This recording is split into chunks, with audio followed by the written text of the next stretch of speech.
2025 శ్రీరామనవమి వేడుకలకైతే పవన్ కళ్యాణ్ వెళ్ళనున్నారు. ఎక్కడో కాదు, అది భద్రాచలంలో తెలుస్తుంది. సో మరి దీనికి ప్లానింగ్ ఏ విధంగా జరుగుతుంది, ఆయన ఎవరితో వెళ్తారు, ఎట్లా వెళ్తున్నారు? అయితే రేపు భద్రాచలంలో శ్రీరామనవమి సందర్భంగా సీతారాముల కళ్యాణం అనేది చాలా అంగరంగ వైభవంగా జరుగుతుంది. అక్కడికి ఎంతో మంది రాజకీయ నాయకులు కావచ్చు, సినీ సెలబ్రిటీస్ కావచ్చు, ప్రజలు కూడా తండోపతండాలుగా కదిలి వస్తూ ఉంటారు. అండ్ ఈ రోజు నుంచే అదంతా కూడా రద్దీ అక్కడ మొదలైపోయింది ఆల్రెడీ.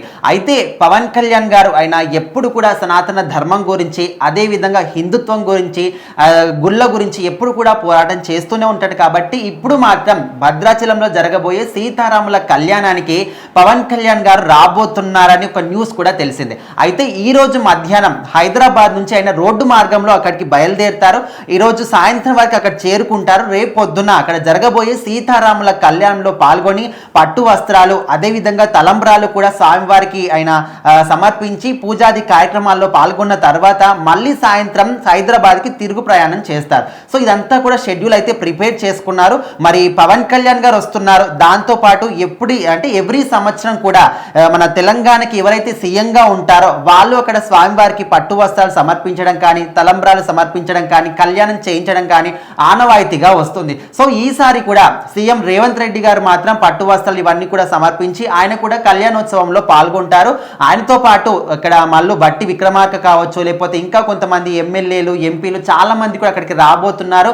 వాళ్ళతో పాటు కొంతమంది సినిమా సెలబ్రిటీస్ కావచ్చు, అదేవిధంగా సాధారణ ప్రజలు కూడా చాలా మంది స్వామివారి కళ్యాణం చూడడానికి వెళ్తూ ఉంటారు. సో వీళ్ళందరి కూడా ఎలాంటి ఇబ్బంది కలగకుండా అన్ని ఏర్పాట్లు కూడా పగడ్బందీగా చేశారు. దానికి తోడు ఇప్పుడు డిప్యూటీ సీఎం పవన్ కళ్యాణ్, ఏపీకి సంబంధించి డిప్యూటీ సీఎం పవన్ కళ్యాణ్ ఎక్కడికి వెళ్ళినా కూడా అక్కడికి ప్రజలందరూ కూడా ఆయన చూడడానికి చాలా మంది వస్తూ ఉంటారు. ఓన్లీ మన 2 తెలుగు రాష్ట్రాలే కాకుండా మిగతా ఏ రాష్ట్రానికి వెళ్ళినా కూడా, నార్త్ సైడ్ వెళ్ళినా కూడా ఆయన చూడడానికి చాలా మంది వస్తున్నారు. కాబట్టి ఈయన ఏ రూట్ లో అయితే వెళ్తున్నాడో ఆ రూట్ లో కూడా పగడ్బందీగా ఏర్పాటు చేశారు. అక్కడక్కడ సెక్యూరిటీ సిస్టమ్ ని కూడా ఏర్పాటు చేశారని కూడా అధికారులు చెప్తున్నారు. మరి రేపైతే పవన్ కళ్యాణ్ గారు భద్రాచలంకి వెళ్ళి అక్కడ స్వామివారి కళ్యాణోత్సవంలో పాల్గొన్న తర్వాత మళ్ళీ సాయంత్రం మాత్రం హైదరాబాద్కు వస్తారని ఒక షెడ్యూల్ మాత్రం ప్రిపేర్ చేసుకున్నారు. మరి ఇక్కడ తెలంగాణ ప్రభుత్వం కూడా దానికి తగ్గట్టు అన్ని ఏర్పాట్లు కూడా పగడ్బందీగా చేసింది.